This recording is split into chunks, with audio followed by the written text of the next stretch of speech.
আসসালামু আলাইকুম, স্বাগত জানাচ্ছি আমার আজকের এই ভিডিওতে। সুন্নিরা জান্নাতের হালুয়া খাইবে আর শিয়ারা বুক চাপড়াইবে। আশা করি সবাই ভালো আছেন।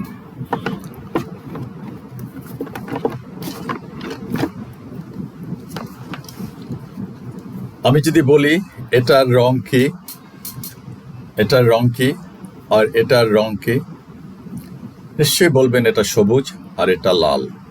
লালচে, এটা সবুজ। লাল সবুজের আবার থাকতে পারে, দ্যাট ইজ এটা কচু পাতার মতন, না ঘাসের মতন, না তাল পাতার মতন, এটা মরিচের মতন, না ইটের মতন। এটা এটা সেটা নিয়ে টুকটাক বিতর্ক হতে পারে, কিন্তু এটা নিয়ে কোনো বিতর্ক নাই যে এটা লাল আর এটা সবুজ। কেন বললাম এই কথাটা বাবা?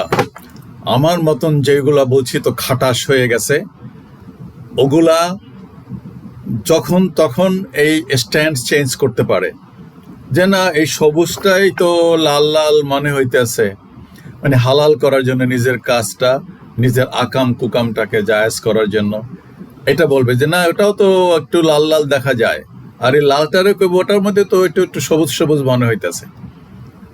বাট আমি শিওর আমার এই নতুন প্রজন্ম যারা 15 থেকে 35 বছর, তাদের চোখ, তাদের ওটাকে কি বলে, দৃষ্টিশক্তি অত্যন্ত প্রখর, তারা এই ভুলটা করবে না। আমি বিনয়ের সাথে অনুরোধ করতেছি, আপনার বাবাও যদি আয়সা বলে যে এটা লাল না এটা সবুজ, আপনি বলবেন সরি বাবা, তোমার সাথে আমার ডিবেট নাই, আমি এটা এগ্রি করি না, তোমার সাথে ঝগড়া করতে চাই না। বাবার সাথে ঝগড়া করা তো ঠিক না, বাবার সন্তান ঝগড়া করা ঠিক না। এরকম বহু বাবা আছে, আবার এরকম বহু সন্তানও আছে যারা এই লালটাকে সবুজ বলে চালাতে চাইবে আর এই সবুজটাকে লাল বলে চালাতে চাইবে। আপনি যে দলেই করেন না কেন, যে মতাদর্শেরই হন না কেন, আপনি যতদিন পর্যন্ত এই সবুজকে সবুজ, লালকে লাল বলতে না পারবেন, ততদিন পর্যন্ত আপনি আসলে একটা বাধার ভিতরেই থেকে যাবেন, অন্ধকূপের ভিতরেই থাকবেন। আপনি সেই সীমা অতিক্রম করে উপরে যেতে পারবেন না, এবং আপনার ভবিষ্যৎ উজ্জ্বল হবে না, হবে না। আপনি এটা you can write it down, ঠিক আছে? কেন এই কথাগুলো বললাম? এটা বললাম এই জন্য যে শিয়া সুন্নি দুটা মতবাদ পৃথিবীতে মুসলমানদের মধ্যে আছে, অন্যদের কথা আলাদা। আমি তো বহু বলছি, সব ধর্মের মতভেদ আছে, আপনারা জানবেন এগুলো সব ধর্মে সব জায়গাতে আছে। এখানে যেমন রাজনৈতিক দল আছে, ধর্মের ভিতরেও বহু মতাদর্শ আছে। দেখলাম ওয়াজ করতে যে শিয়ারা মারা গেলে ইন্না লিল্লাহি ওয়া ইন্না ইলাইহি রাজিউন, এই কথা বলা যাবে কি যাবে না সেটা নিয়ে বিশাল বড় বয়ান, এটা নিয়ে বিশাল বাহাস বিতর্ক। বেটাদের খাইয়া বইয়া আর কোনো কাম নাই তো দুনিয়াতে, এরা এই কাজ করার জন্যই জন্মাইছে। আমি তো এই কথাটাই বলি। আর না হয় আমি যেহেতু বলছি যে আমার আসলে খুব কষ্ট লাগে যে একটা মুসলিম দেশ সেইটা এতটা অধপতিত হয় কিভাবে।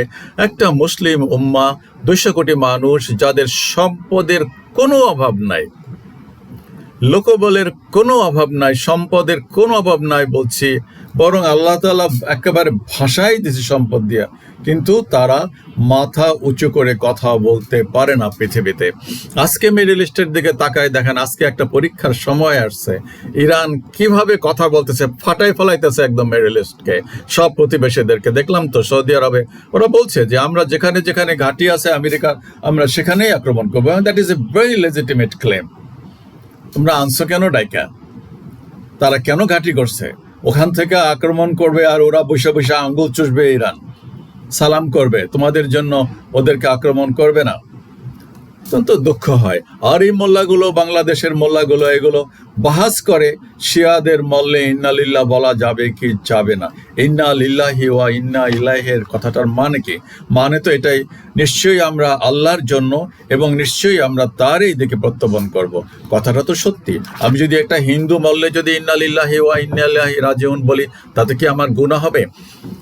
গুনাহ হবে? আমি এই প্রশ্নটা ছুড়ে দিলাম। আমি যদি হিন্দু, খ্রিস্টান, বৌদ্ধ, ইহুদি যে কোনো মানুষ মারা গেলে পরে আল্লাহর কাছে তো সান্নিধ্যে, তো আল্লাহর সামনে তো বিচারের জন্য সমস্ত মানুষকে দাঁড়াতে হবে। সে হিন্দু হোক, বৌদ্ধ হোক, খ্রিস্টান হোক, ইহুদি হোক, নাচারা হোক। এটাই তো ইসলামের বিশ্বাস। সবাইকে দাঁড়া করাবে। তুমি বিশ্বাস করো নাই, তোমার শাস্তি হবে। তুমি বিশ্বাস করেছো, তোমার মেনে চলেছো আমার বিধান, তোমার পুরস্কার আছে। এই তো। সেখানে কে হিন্দু মুসলমান কে ওগুলো তো তার আমল নামাই তো লেখা থাকবে।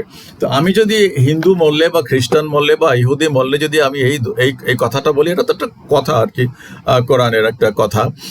সো এটা বললে কি আমার গুনাহ হবে? আমি তো মনে করি আমার জন্য আল্লাহ তাআলা একটা সওয়াব দিবে, যে আমি ওই লোকটাকে, ওর আশেপাশে যারা আছে তাদেরকে শোনাই দিলাম যে আমরা আল্লাহর কাছ থেকে আসছি এবং আল্লাহর কাছেই আমাদেরকে ফিরে যেতে হবে। তার মানে আমি আল্লাহর কথা ওদেরকে শোনাই দিলাম। কোনো ভগবান টগবান নাই, কোনো ঈশ্বর মিশ্বর নাই, আছে একমাত্র আল্লাহ, সেই পাঠাইছে, তার কাছেই ফিরে যেতে হবে। সো তা আমার কথায় কি আল্লাহ অখুশি হবে? আমাকে জাহান্নামে পাঠাইবে? এটার জন্য গুনাহ হবে? No, I don't believe it. তুমি এখানে বসে বলতেছো যে ইন্না লিল্লাহ পড়া যাবে কিনা, মনে হচ্ছে এমন একটা বিষয় যেটা একটা এয়ার টিকিট দিচ্ছে কত কোটি টাকার, কত লক্ষ টাকার, অথবা একটা কি বিশাল একটা কিছু বলতেছো যার জন্য মানে একটা পাওয়া বা না পাওয়ার বিষয় আছে, আর সেটা নিয়ে একটা বাস। দেশ যায় রসাতলে, বারবার বলছি, দেশ যায় গোল্লায়, দেশ যায় জাহান্নামে, তার কোনো খবর নাই। শিয়ারা মরলে ইন্না লিল্লাহি বলা যাবে কি যাবে না সেটা নিয়ে এস করো।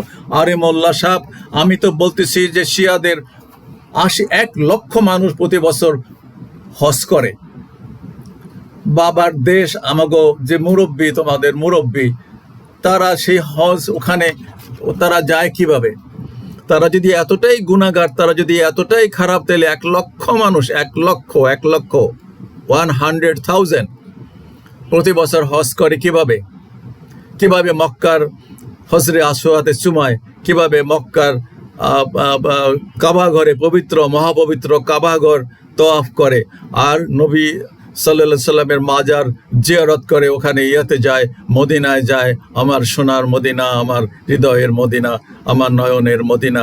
ওরা মারায়, ওরা যায়, সেখানে নামাজ পড়ে। যাওয়া আছে কিছু?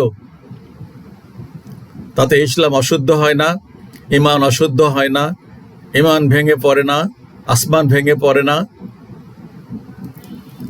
আল্লাহর গজব কাজের উপর নাজিল হয়েছে, ইরানের উপর গজব নাজিল হয় না। ইরানের জন্য এটা একটা রহমত, আল্লাহর রহমত। ওরা আগে আক্রমণ করে নাই, ওদেরকে আক্রমণ করা হয়েছে, ওরা মজলুম।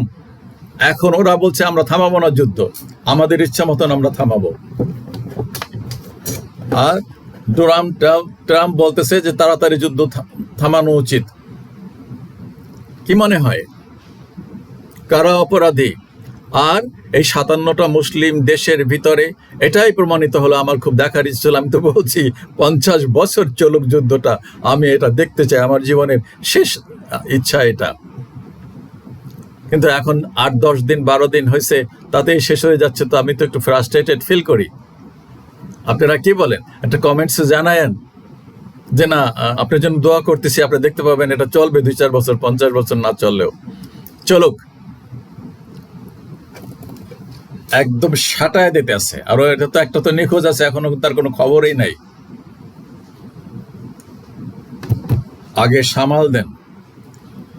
এত না যায় না শুই না, এত ওয়াজ করা ঠিক না, বলছি তো। আগে নিজের ঘর সামাল দেন। এই রাষ্ট্রটার আপনাদের রাষ্ট্র, আমি বলছি, এই যে মোল্লারা বড় বড় এক একটা ওয়াজ করে, হাত পা সুইরা একেবারে বিশাল, মানে একেবারে জান্নাতের টিকিট দিয়ে দেয়। আমি বলছি এদেরকে তো দইরা আমি জোর করে বাধ্যতামূলক সেনাবাহিনীতে ঢুকাই দিতাম, পুলিশে আনসার বিডি আর বিডিপিতে। রাষ্ট্রের ডিউটি কর বেটা, সীমান্ত পাহারা দে, বেশি সওয়াব হবে। নামাজ পড়বি আর সীমান্ত পাহারা দিবি। 1 রাত সীমান্ত পাহারা দেওয়া ওই 1000 রাত নফল নামাজ পড়ার চাইতে বেশি উত্তম। হাদিসের কথা। এই রাষ্ট্র কারা পাহারা দেয়? এই রাষ্ট্রের সীমান্ত কারা, এই রাষ্ট্র কেন, যে কোনো রাষ্ট্রে কারা সীমান্ত সার্বভৌমত্ব রক্ষা করবে? কারা রাষ্ট্র চালাবে? কারা ডাক্তার হবে? কারা সেবা দিবে? কারা প্রশাসন চালাবে? কারা শান্তি শৃঙ্খলা রক্ষা করবে? সাধারণ শিক্ষিত। আর সাধারণ শিক্ষিত মানুষগুলো হইলো গরু, ওনাদের ভাষা। এরা হলো গরু, এরা কিছুই জানে না, ওনারা শ্রেষ্ঠ শিক্ষায় শিক্ষিত। আরে কোরআন শরীফ তো আমিও পড়তে পারি, আর বহু সাধারণ মানুষ ওদের ভালো কোরআনের ব্যাখ্যা দিতে পারে। দুঃখজনক, অত্যন্ত দুঃখজনক। ঠিক না এগুলা? এই রাষ্ট্রটার অবস্থা কি এরকম হওয়ার কথা ছিল?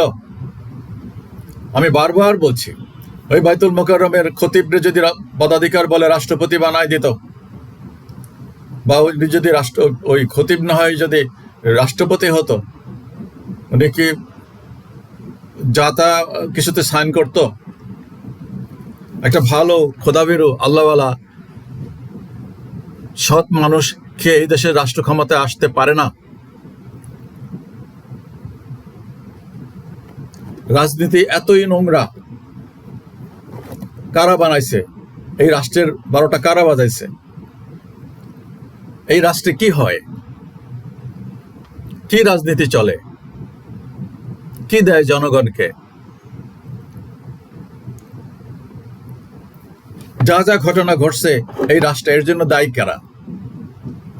আজকে যে এত অনাচার, অনাসৃষ্টি, অশান্তি, মারামারি, খুনাখানি, ধর্ষণ, এদের যদি 10টাকে প্রকাশ্যে ঝুলাইয়া দিত বা পাথর ছুঁড়ে মারত, পরের দিন পিন ড্রপ সাইলেন্ট হয়ে যেত এই দেশ। একটা ধর্ষণও হতো না, একটা চাঁদাবাজিও হতো না। কিন্তু একটা কেউ অ্যারেস্ট হইলে 10টা ফোন আসবে 10 জায়গা থেকে। কোথায় নাই অরাজকতা? কোথায় নাই অশান্তি? কোথায় নাই 2 নম্বরী? কোথায় নাই চাঁদাবাজি? কোথায় নাই একজন উপদেষ্টা ক্ষমতা ব্যবহার করে? খুব ভালো মানুষ উনি, ক্ষমতা ব্যবহার করে উনি অন্যের বাড়ি ঘর দখল করে বাড়ি যাওয়ার জন্য রাস্তা বানায় নিছে, আমি যা দেখলাম। অথচ বিকল্প রাস্তা ছিল। আর যদি ওনার রাস্তা এতই প্রয়োজনই থাকে, উনি এত ভিভিআইপি, উনি সরকারিভাবে অ্যাকোয়ার করে ওদের কম্পেনসেশন দিয়ে তারপরে উনি রাস্তাটা বানায় নিত। কিসের ভদ্রতা, কিসের উপদেষ্টা, কিসের জ্ঞান, কিসের শিক্ষা, কিসের দীক্ষা? এত সাধারণ শিক্ষিত মানুষ। আর একটা ওই বাংলাদেশ ব্যাংকের গভর্নর ছিল, তার যা কিচ্ছা কাহিনী, তো আস্তে আস্তে প্রকাশ পাইতেছে। আমি তো আসলে এত ঘাটাঘাটি করি না, এরকম কাহিনী তো সবারই আছে।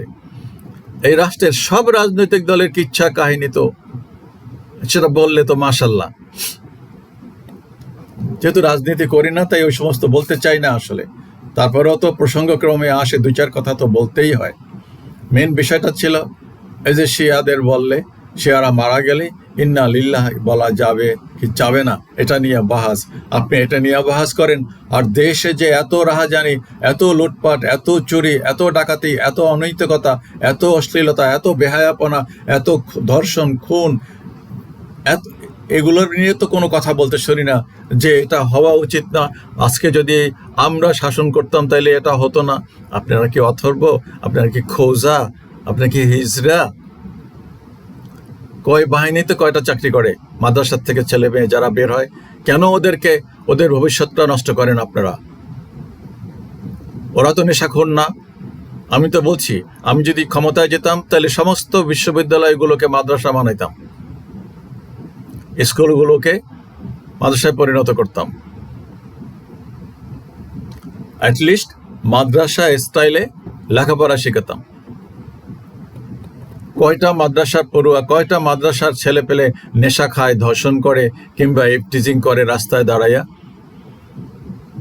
খোঁজ নেবেন। আর এই মাদ্রাসাওয়ালাদেরকে বলছি, তোমাদেরকে যে জঙ্গি বলে, তোমরা CNN BBC-কে ডাকা তারপরে ওদেরকে সচিত্র প্রতিবেদন করাও, ওদেরকে থাকতে দাও, ইনভাইট করো, CNN-কে দাওয়াত দাও। সে সক্ষমতা তো নাই, সেই বুদ্ধিও নাই, সেই মেধাও নাই।